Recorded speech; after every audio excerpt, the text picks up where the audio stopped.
Hello दोस्तों, नमस्कार। मेरा नाम है रोहित कुमार। आप सभी का स्वागत है हमारे यूट्यूब चैनल पे वृत्तों से संबंधित क्षेत्रफल। ये जो 12वां अध्याय है, इसको हमने कभी पढ़ाया था, बहुत समय बीत चुके हैं और इसके प्रश्नावली 12.1 को पढ़ाया था। इसमें कुछ प्रश्न अभी भी बाकी रह गए थे और हमने सोचा था कि जाने देते हैं बात को, लेकिन आपने कहा कि सर उसके अभी प्रश्न बता ही दीजिए, तो हमने कहा कि चलो भाई शुरू करते हैं। आज लास्ट वीडियो में हम 11, 12, 13, 14 प्रश्न को करने वाले हैं, तो चलिए शुरुआत करते हैं 11 नंबर क्वेश्चन के साथ में। क्वेश्चन को पढ़ते हैं और सवाल को करते हैं। तो अगर आपने पीछे के वीडियोस नहीं देखे तो उन सभी का लिंक हम डिस्क्रिप्शन में दे देंगे, ताकि पीछे की वाली वीडियोस देख पाएँ और बेहतर रहेगा। तो शुरू करते हैं। यदि वृत्त की परिधि और वर्ग का परिमाप समान हो, तब जांच कीजिए कि वृत्त का क्षेत्रफल बड़ा है वर्ग के क्षेत्रफल से। यह सही है कि गलत है, सही है या नहीं।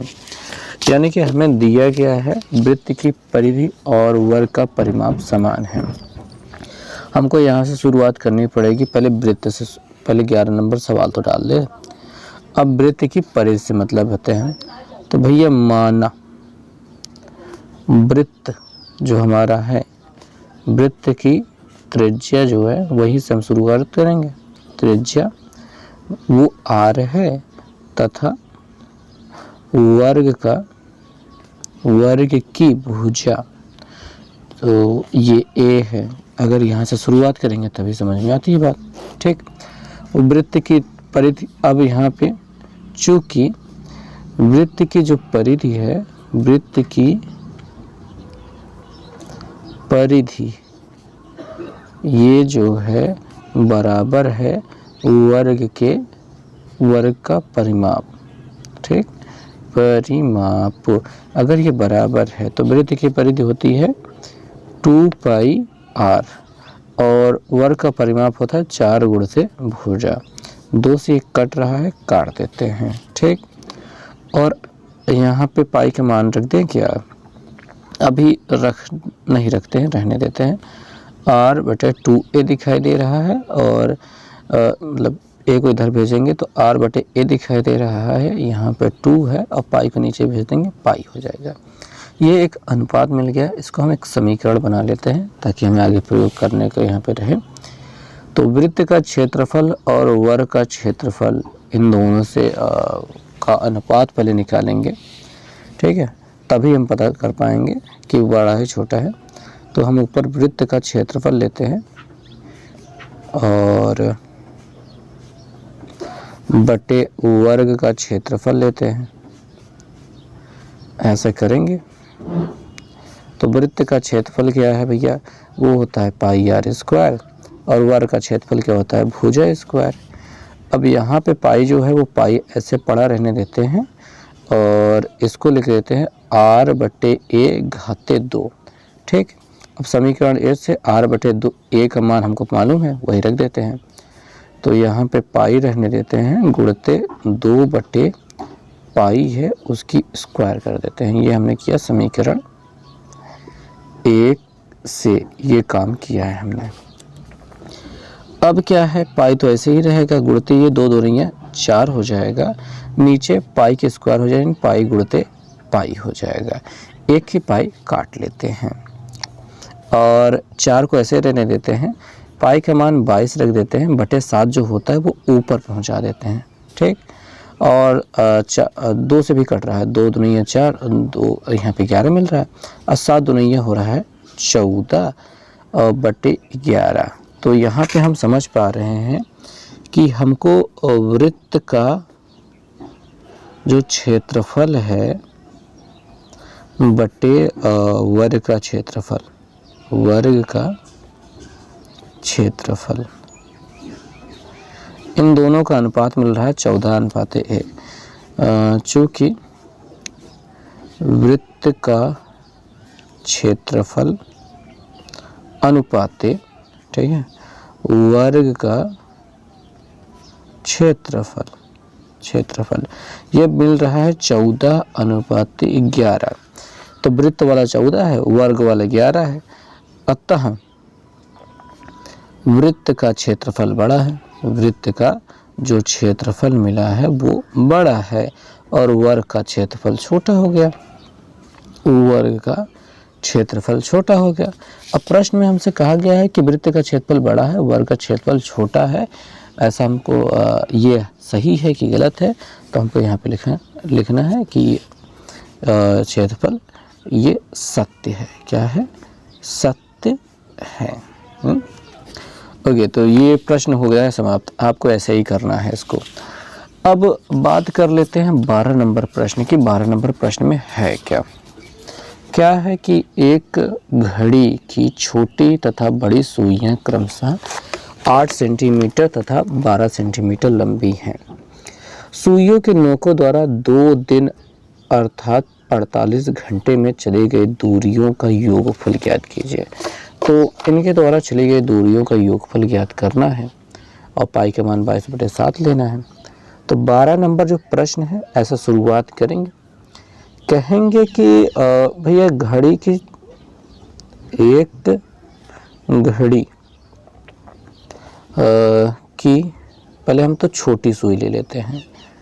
छोटी सुई की जो लंबाई है वो ले लेते हैं। लंबाई पूरा लिख लेते हैं। लंबाई है वो है 8 सेंटीमीटर। फिलहाल हम इसी को पूरी तरीके से हल कर लेते हैं। अब इसके द्वारा एक चक्कर में चली गई दूरी, ठीक है, हमको पहले तो ये ज्ञात करना होगा। सुई द्वारा एक चक्कर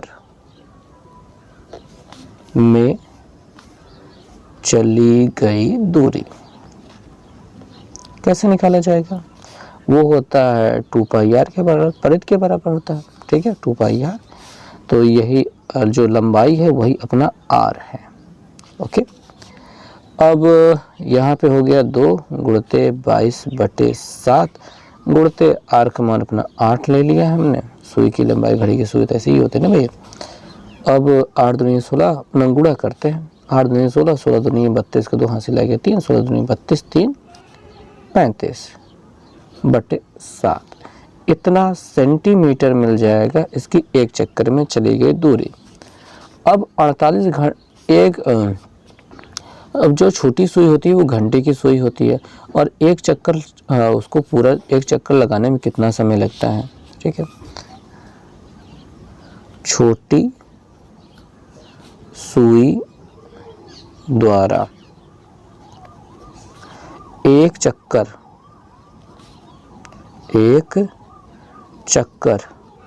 पूरा करने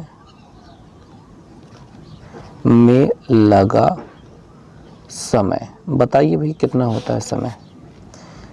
छोटी सुई जो घंटे की सुई होती है, घड़ी के एक चक्कर पूरा लगाने में कितना समय लेगी? तो जाहिर सी बात है आपको पता होगा कि 12 घंटे का समय लगता है। कितने का? 12 घंटे का समय लगता है भैया। जब 1 घंटा बीतेगा तो वो 5 मिनट चलती है, 2 घंटा बीतता है तो 10 मिनट चलती है। ऐसे जब 12 घंटा बीत जाते हैं तो पूरा एक चक्कर हो जाता है, तो 12 घंटे का लग रहा है। अब हमारे पास समय तो दिया है 48 घंटे। 48 घंटे में चले गए चक्करों की संख्या, तब 48 घंटे में चक्कर पूरे किए गए चक्करों की संख्या, पूरे किए गए चक्करों की हम संख्या निकाल लेंगे क्योंकि हमको यही सबसे ज़्यादा ज़रूरी बात लगती है। तो 48/12, 12 चौके 48, 4 चक्कर तो ये लगा पा रही है पूरे 48 घंटे में। अगर 4 चक्कर लगा पा रही है तो 4 चक्कर में चली गई दूरी भी निकाल लेते हैं। तब 4 चक्कर में चली गई दूरी वो होता है, जो एक चक्कर में चली गई दूरी थी 352/7, उसी में गुणा कर दिया 4 से। और 4 अब क्या करेगा, कट तो रहा नहीं है, ऊपर गुणा करा देंगे। 4 दूनिया 8 कर लेते हैं, 4 पंजे 20 का 0 कर लेते हैं और 4 3 12 2 14/7 सेंटीमीटर कर लेते हैं। इतना दूरी चल चुका है। अब छोटी सुई का पूरा काम खत्म हो जाता है, चुका है भैया।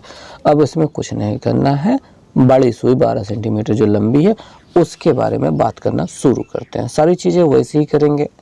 तो अब थोड़ा सा कम छोटा लिखेंगे, बस बात ख़त्म करेंगे। हम पहले बात कर रहे थे हम बड़ी सुई, ये हम बड़ी सुई की बात कर रहे हैं। अब इसकी जो लंबाई है हम कैपिटल R बराबर ले सकते हैं, जो कि है 12 सेंटीमीटर। ठीक है, ये इसकी लंबाई है। अब इसके एक चक्कर में चली गई दूरी जो होती है, एक चक्कर में चली गई दूरी, एक चक्कर में चली गई दूरी, आपको पूरा वही लिखना है, सुई द्वारा एक चक्कर में चली गई दूरी। क्या करना है, 2 गुणित 22/7 रखना है और यहाँ पे 12 ले लेना है। 12 दूनी 24, 24 दूना 48 का 8 हासिल लेके 4 और 24 दूना 48, 50 50 51 52, यानी कि इतना मिल रहा है बटे 7, क्योंकि 7 से कुछ कर नहीं रहा, ये सेंटीमीटर है। अब छोटी सुई के द्वारा एक चक्कर लगाने में लगा समय, एक चक्कर में लगा समय, एक चक्कर में लगा समय। आपको क्या लगता है कि बड़ी वाली सुई जो मिनट की सुई होती है वो एक चक्कर लगाने में कितना समय लेती है? जाहिर सी बात है 1 घंटे में पूरा चक्कर लगा लेती है, 1 घंटे। ठीक है, 1 घंटे तो 48 घंटे में चली गई चक्करों की संख्या। 48 घंटे में पूरे चक्करों की जो संख्या है वो कितनी है भैया? तो वो है 48, 48/1 बराबर 48 चक्कर। ठीक है, तो 48 चक्कर जब ये पूरा लगा लेती है, अब यहाँ पे हमको ये ज्ञात करना है कि 48 चक्करों में चली गई दूरी, तो 48 चक्करों में तय की गई दूरी कितनी है भैया? तो जितना ये चक्कर लगा रहे, दूरी चल रहे थे एक चक्कर में 528/7, इसे में गुणा कर दिया 48 से। अब देखिए 7 से 48 करता नहीं, तो 48 का इसमें गुणा कराना पड़ेगा। अब गुणा कराना ऐसा आता नहीं है तो अच्छे से लिख कर गुणा कराना पड़ेगा कहीं पेपर में।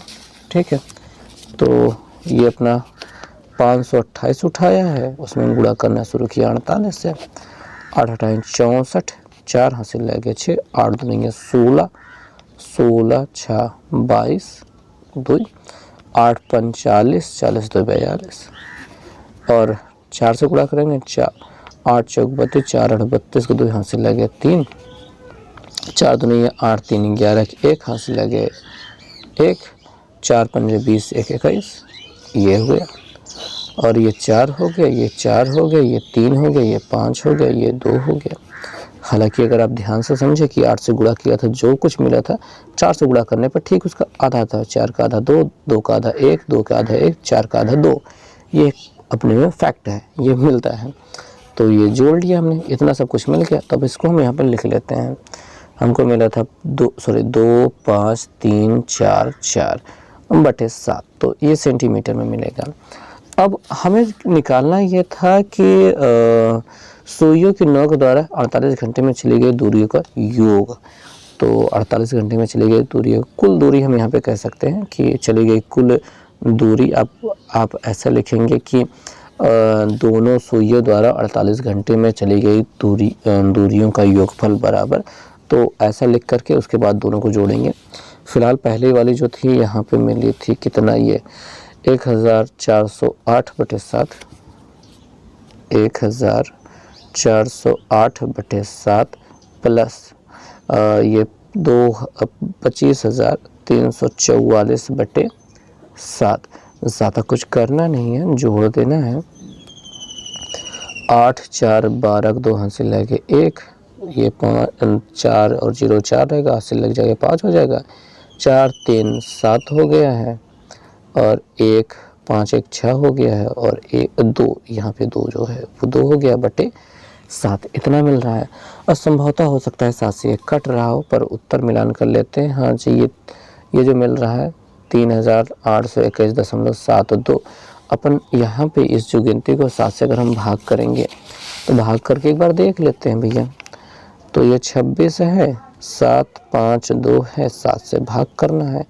7 तारीख 21, कितना बचेगा 5, 7 उतार लिया, 7 से 2 से 7 8 56, ये 56 हो गया। कितना बचा 1, 5 उतार लिया, 7 दूनी 14, कितना बचा 1, 7 1 9 7, कितना बना 5, दशमलव लगा 0 बढ़ा, 7 7 49।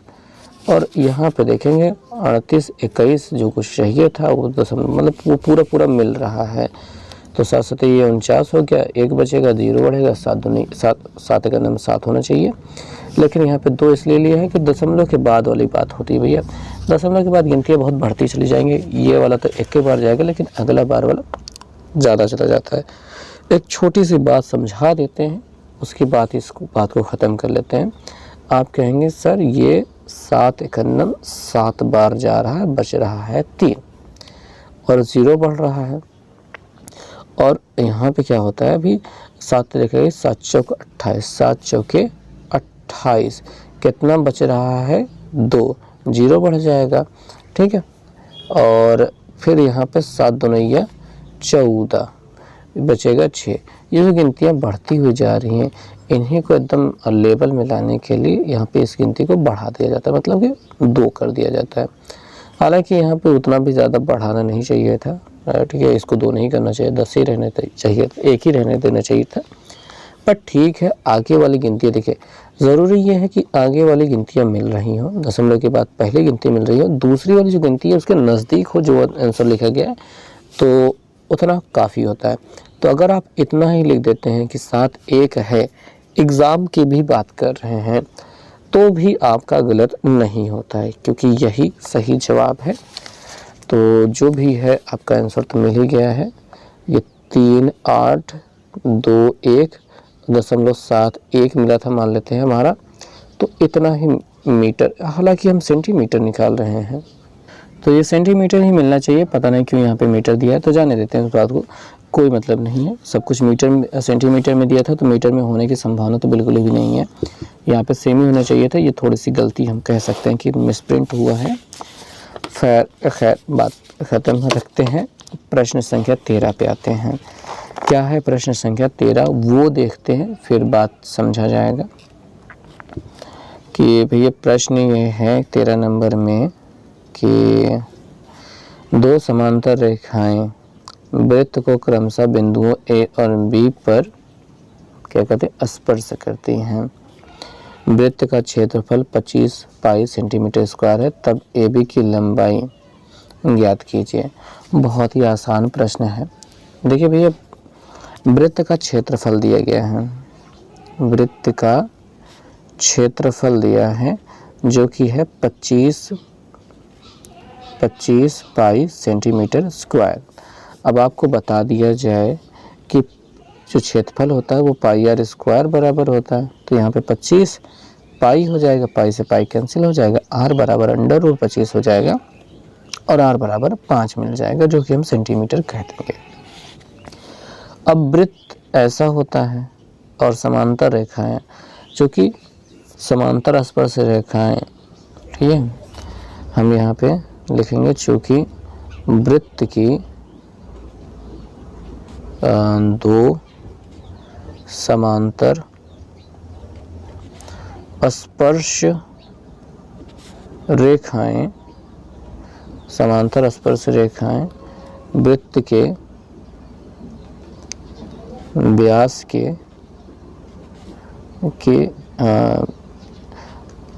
किनारों से जाती हैं, किनारों से होकर जाती हैं। अतः हमसे क्या पूछा जा रहा है, ए बी की लंबाई पूछा जा रहा है ना, ठीक है। तो यहाँ पे एक बिंदु ए से होकर जा रही है, यहाँ बिंदु बी से होकर जा रही है, ये केंद्र ओ से होकर के जाएगा, चित्र से बना देना।